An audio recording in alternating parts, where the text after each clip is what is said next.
문영배 재판관에 대해서는 여러 차례 말씀드렸죠. 이재명 대표하고 어떻게 만화님이라고 얘기를 할 정도로 서로 그렇게 친한 돈독한 사이입니다. 아니 보통 남의 부인을 만화님이라고 그럽니까? 얼마나 친하면 만화님이라는 욕을 합니까? 제가 헌재 재판을 보면서 지금까지 대통령 탄핵 심판에 있어서 헌재가 보여주는 행태는 한마디로 불공정의 표상이다.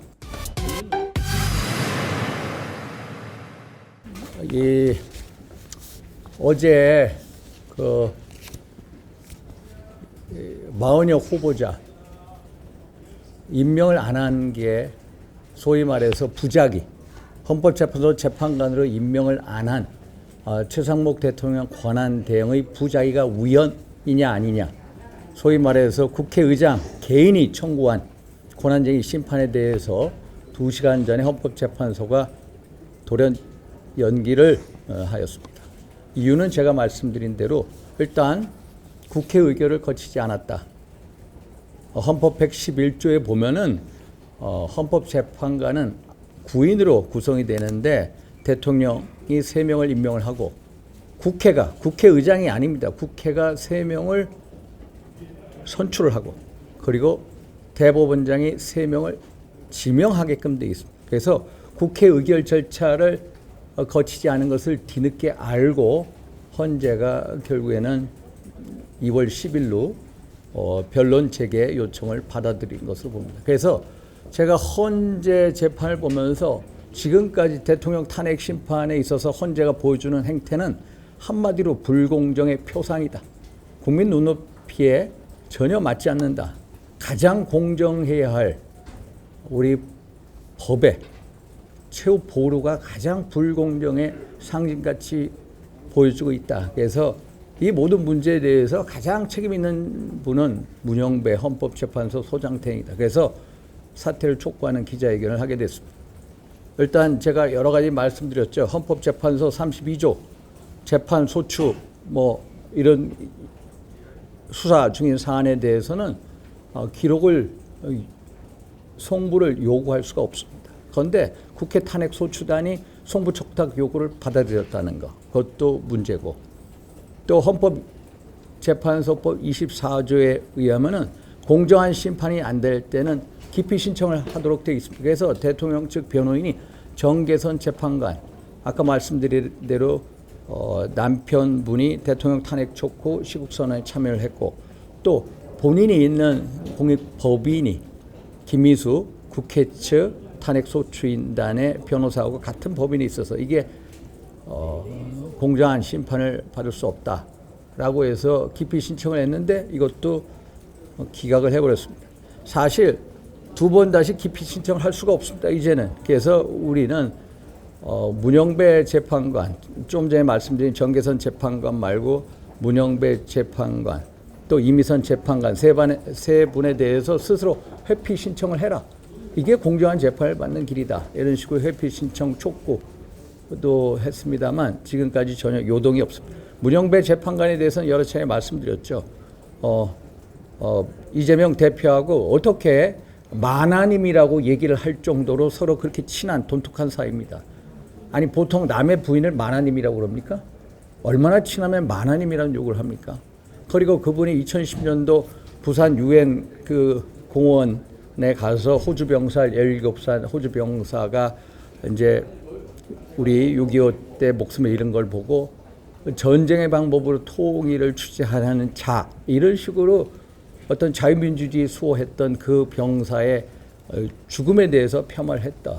이런 분이 어떻게 소위 말해서 재판소 소장태행을 하느냐. 또 이미선 재판관에 대해서는 그 동생 누굽니까 이상희 변호사가 민변에 윤석열 소위 말해서 이 탄핵 이 퇴진 위원회 부위원장 역할을 하고 있고, 또 본인이 그 윤미향 전 의원과 함께 정의기억 이사인가 거기에도 있고, 또 남편도 또 권순일 대법관하고 같은 법무법원에 있고, 전부 다 재판관 후보자 재판관 한 분 한 분이 여러 가지로 기피 회피 사유에 해당한다. 그런데 헌법재판소법 24조에 의해서 기피 신청을 했는데 기피 신청도 각하해버렸다. 그래서 이것도 문제가 있고, 또 헌법재판소법 40조에 보면은 탄핵 심판의 경우에 형사소송의 규칙을 준용하게끔 되어 있습니다. 다시 말씀드리면은 기일을 지정할 때 피고인이나 아니면은 변호인하고 협의하게끔 되어 있습니다. 그런데 두 차례는 협의를 했고 나머지 기일에 대해서는 일방적으로 헌재가 결정했다. 이것도 헌법재판소법 40조 위반이다. 또 한 가지 말씀드리면 헌법재판소 51조 동일한 사유로 인해서 탄핵 심판과 또 형사 재판이 진행이 될 경우에 탄핵 심판을 정지할 수 있다라고 하는데도 또 이거에 대해서 전혀 미동도 하지 않는다. 탄핵 심판을 정지해야 되는데 탄핵 심판을 그대로 형사 재판과 동시에 진행하고 있다. 그래서 이런 여러 가지로 세유로 해서 헌법재판소가 불공정, 졸속 심리를 하고 있다. 가장 공명정대하고 또 대통령 탄핵은 가장 중요한 이 사유, 가장 중요한 이 사건임에도 불구하고 가장 중요한 이 헌재의 심리 기준은 공정성 확보가 됨에도 불구하고 신속 처리로 달리고 있다. 그래서 이런 모든 것에 대해서 책임은 헌법재판소 소장 대행이 질 수밖에 없다. 그래서 이런 기자회견을 하게 됐습니다. 또 질문사항 있습니까?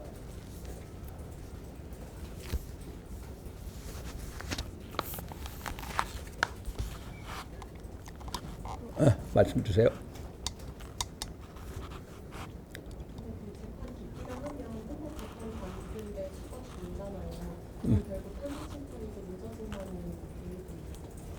탄핵 심판이 늦어지고 뭐 빨라지고 그게 중요한 게 아니라 탄핵 심판은 가장 중요한 게 공정성입니다.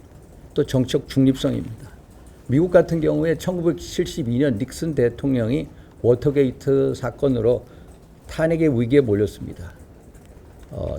아치볼드 칵스라는 특별 검사를 임명을 하고 또 의회에서 조사를 하고 상원에서 탄핵 마지막 투표하기 전에 사임을 해버렸죠. 그 기간이 무려 2년이 걸렸습니다. 클린턴 대통령도 모니카 루이스키하고의 연문설에 의해서 당시 두 가지, 하나는 퍼저리, 위증을 했다. 하나는 사법 방해를 했다. obstruction of justice 두 가지 혐의로 탄핵 심판의 위기에 몰렸습니다만은 탄핵이 되기까지 1년이 걸렸습니다. 그런데 우리는 이게 탄핵이 12.3 비상계엄 이후에 바로 12월 14일 날 탄핵하지 않았습니까? 그리고 헌재에서 3개월 내로 빨리 끝내겠다. 그래서 이 탄핵 심판이라는 게 충분한 조사, 충분한 심리를 통해서 이루어져야 된다. 그래서 이런 식으로 졸속 처리하면 안 된다라는 말씀을 드리는 겁니다. 예.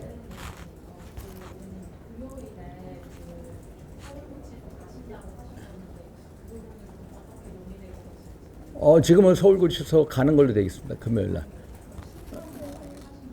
예. 금요일 날 가는 걸로 되어 있고요. 어제는 이제 원래 대표분들이 가시고 이제 뭐 지도부에서 간다고 해서 이제 가기로 해서 가셨고 또 수요일 날은 이제 뭐 구치소 청문회를 한다고 해서 안 될 것 같고 화요일 목요일 날은 탄핵 심판이 있고 결국 할 수 있는 게 금요일이거든요. 그래서 금요일 날 가는 걸로 일단은 그렇게 잠정적으로 되어 있습니다. 동행은 누구랑 가시나요? 그래서 원래는 혼자 가기로 되어 있습니다. 그런데 이제 한 분이 꼭 가시고 싶다 해서 한 분, 여성 의원 한 분하고 갈 것 같습니다. 또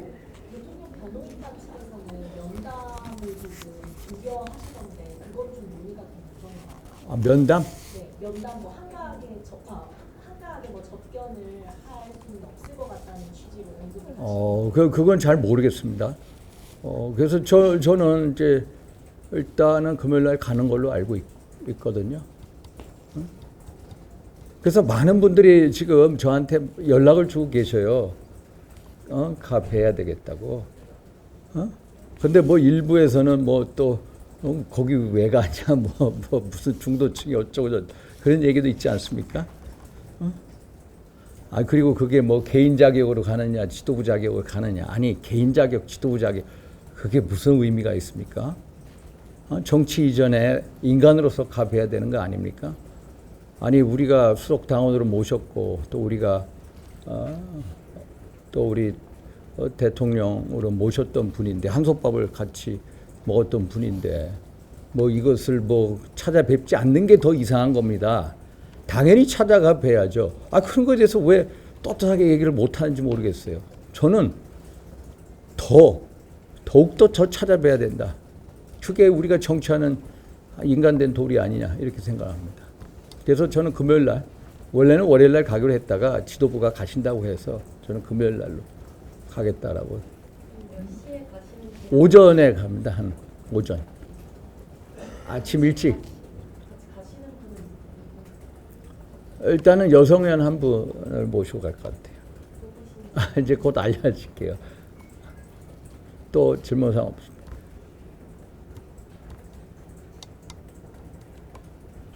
됐습니까? 응? 그러니까 면회하는 거하고 그게 관심 많으시구나. 탄핵 심판. 네, 그러면 이걸로 마치겠습니다. 수고하세요.